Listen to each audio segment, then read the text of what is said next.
The HOA assessment notice arrived twice in my mailbox within 3 weeks, both demanding payment for the same $2,847 special levy.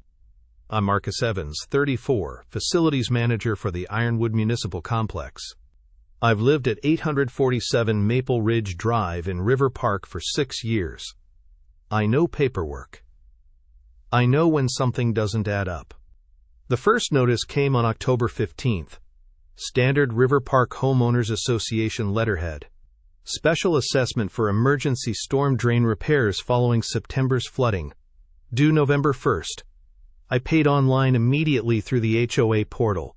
Transaction ID 4471RD2024. Confirmation email saved.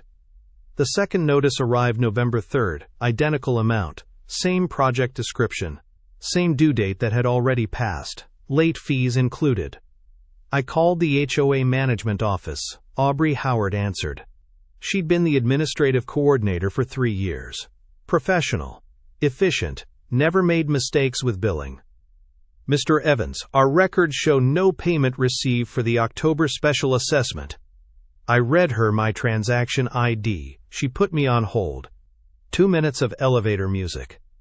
I'm sorry, but that transaction number doesn't exist in our system. I checked my bank statement. The $2,847 withdrawal was there, October 16th. Payee listed as River Park HOA Special Assessment Fund. There must be an error in your database, I said.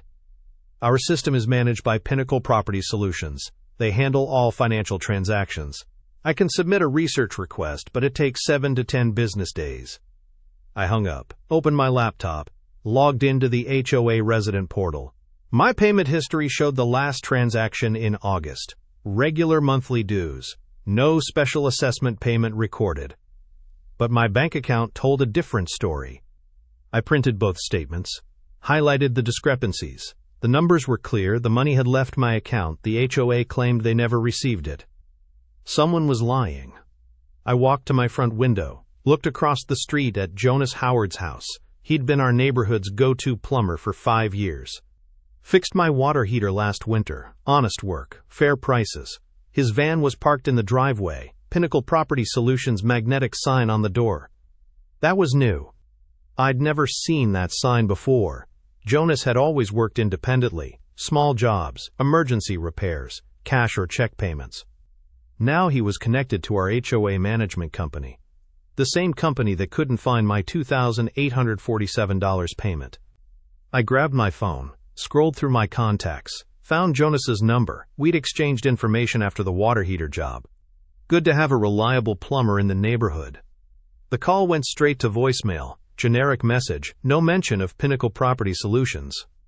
I needed answers. But first, I needed to understand exactly how deep this went. The late fee notice was still in my hand. Fine print at the bottom caught my attention. Payment processing handled by authorized HOA contractors. Additional service fees may apply. Authorized contractors. Like plumbers, who suddenly worked for property management companies. I walked back to my computer, started a new spreadsheet. Column headers, date, amount, transaction ID, verification status. This was going to require documentation, real documentation. Because $2,847 doesn't just disappear. The next morning, I drove to Ironwood City Hall. The clerk at the permits desk knew me from my facilities management work. Municipal buildings share the same problems. Aging HVAC systems, water damage, budget constraints. Marcus, what brings you here? More contractor recommendations? Property records research. I need to verify some HOA documentation. She handed me a request form. I filled out my address, property identification number, date range for the search. This might take a few hours. We're transitioning to digital records, but anything before 2019 is still in filing cabinets. I waited, reviewed my notes. The timeline was becoming clearer. Jonas Howard had been our neighborhood plumber since 2018. The Pinnacle Property Solutions contract started in January 2023, 8 months ago. My phone buzzed. Text message from an unknown number. Your payment inquiry has been escalated to our accounting department. Please allow additional processing time. Pinnacle Property Solutions. I hadn't contacted them directly, only spoke with Aubrey Howard from the HOA board. Someone was monitoring my questions. The clerk returned with a manila folder, property surveys, utility connection records, HOA and corporation documents. Everything's here. You can use the research table in the corner. I spread the documents across the table. Started with the HOA and corporation papers from 2015. Original board members listed. Financial management handled by Riverside Accounting Services. The management company had changed 3 times in 8 years. Current contract with Pinnacle Property Solutions dated January 15, 2023. Signed by Board President Aubrey Howard, effective immediately. No transition period, no competitive bidding process documented. I photographed each page with my phone. The contract terms were standard. Monthly management fees, special assessment processing, emergency repair authorization. But there was an addendum, handwritten, initialed by both parties. Contractor referral program authorized. Commission structure, 15% of completed work orders. Payment processing through designated subcontractors. Jonas Howard's signature was at the bottom. My hand stopped moving. I read the addendum again, slower this time. Jonas wasn't just a plumber anymore. He was a payment processor. For special assessments. With commission incentives. The $2,847 I'd paid him wasn't just for the assessment, it was his payday. I took photos of everything. Packed the documents back into the folder, returned them to the clerk. Find what you needed? More than I expected. The drive home took 15 minutes. I used the time to think. Jonas had access to my property for the water heater repair. He'd seen my financial information. Bank statements on my kitchen counter, tax documents in my home office. He knew I could afford the special assessment. He also knew I trusted him. Back home, I opened my laptop, logged into my bank account, downloaded transaction history for the past year, searched for payments to Jonas Howard. 3 transactions, December 2022, $340 for water heater repair. August 2023, $2,847 for special assessment. September 2023, $125 for late fee penalty. The late fee was paid directly to Pinnacle Property Solutions through their online portal with a confirmation number. But the special assessment payment had no confirmation number, just a handwritten receipt from Jonas. Cash transaction, he'd said. Easier for both of us. I'd trusted him. I pulled out my phone, called the HOA management company directly. Different number this time, found it on their website. Pinnacle Property Solutions, this is Derek. I need to speak with someone about special assessment payments, specifically cash transactions processed by contractors. Hold, please. Classical music. 3 minutes of waiting. This is Sandra, accounting supervisor. How can I help you? I paid a special assessment in cash to Jonas Howard. He said he was authorized to collect payments, but my account shows no record of the transaction. Silence. Keyboard clicking. Sir, we don't authorize cash collections by contractors. All special assessments must be paid through our office or online portal. What's your property address? I gave her the information. More keyboard clicking. Your account shows an outstanding balance of $2,847, plus late fees. No payments recorded since your July monthly dues. I have a receipt from Jonas Howard, dated August 15th. He said he was collecting for the HOA. Mr. Evans, I need to transfer you to our compliance department. This sounds like unauthorized collection activity. The transfer took 2 minutes. Another supervisor. More questions. Same answers. We'll need copies of all documentation, receipts, bank statements, any communication with this contractor. Can you email them today? Yes, but I want to know how this happened. How did Jonas Howard get authorization to collect HOA payments? Sir, he didn't. No contractor has that authorization. If someone collected money claiming to represent our company, that's fraud. The word hit like cold water. Fraud. I'd been robbed by my neighbor, the plumber I'd trusted, the man who'd fixed my water heater and earned my confidence. Jonas Howard had stolen $2,847 from me, used his access to my property and my trust to commit fraud. And he was still living across the street. I hung up the phone, walked to my front window. His van was gone. The Pinnacle Property Solutions magnet was probably fake, just like everything else. My phone rang. Unknown number. Mr. Evans? This is Detective Morgan Walker, Financial Crimes Division.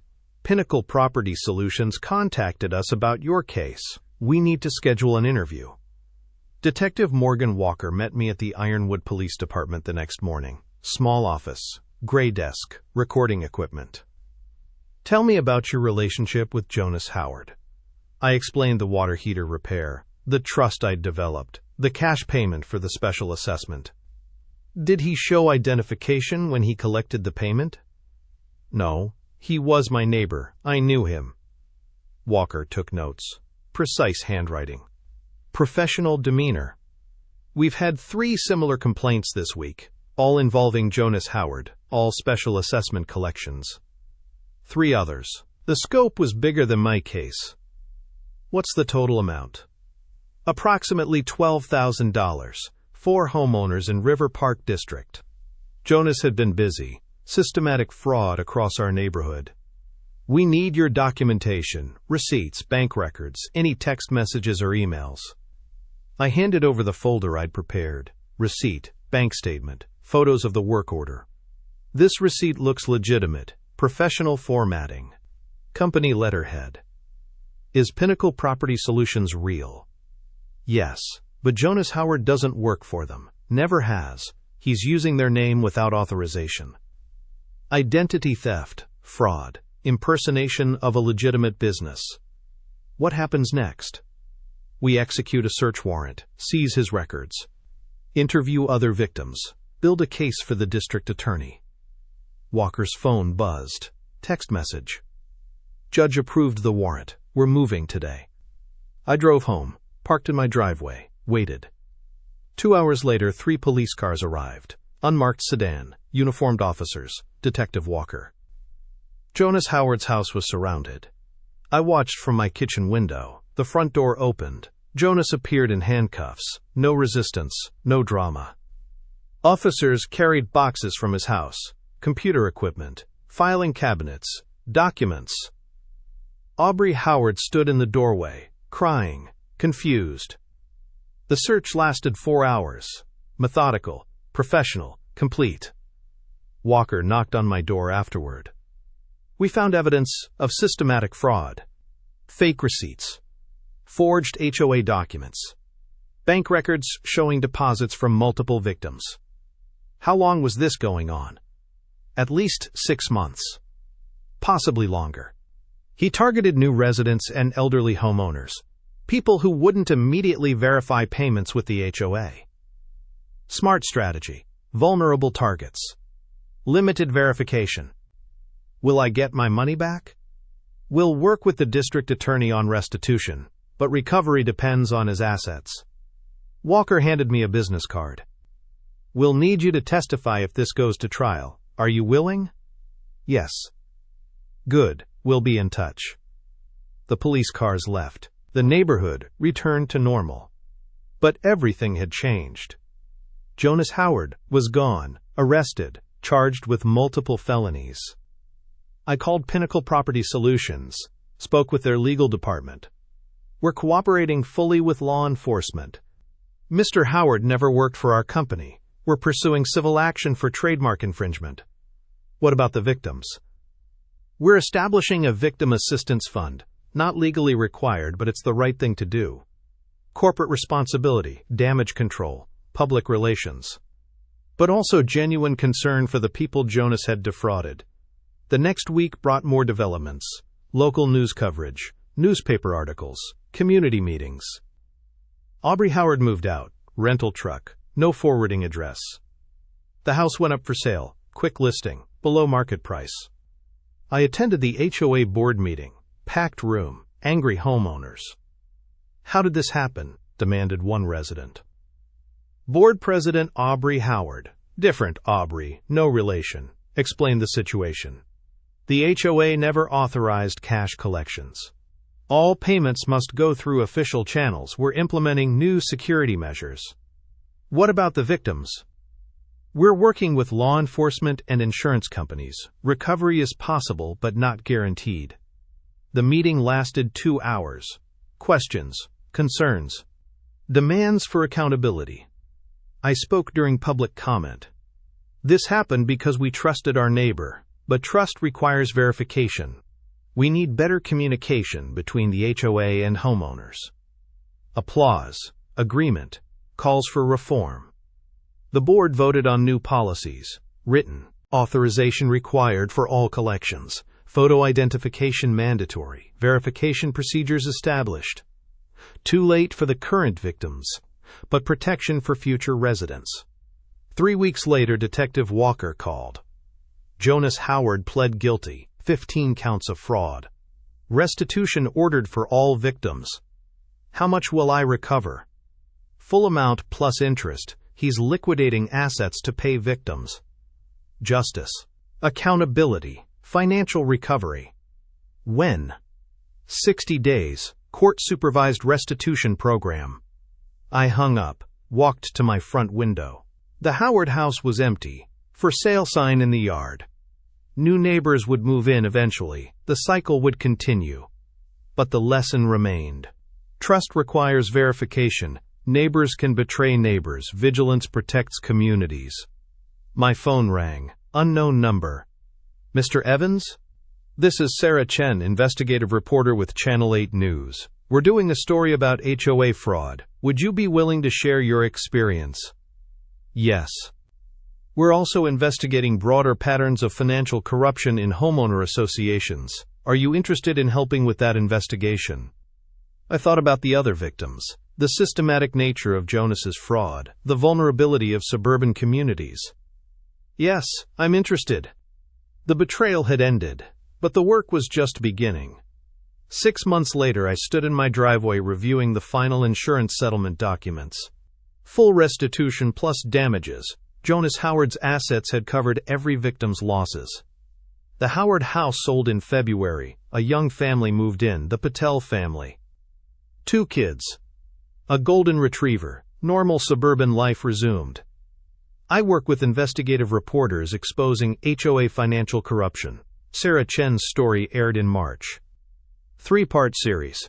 Suburban Betrayal: How Neighbors Exploit Trust. My case was featured prominently. The response was immediate. Dozens of similar cases reported across Vermont.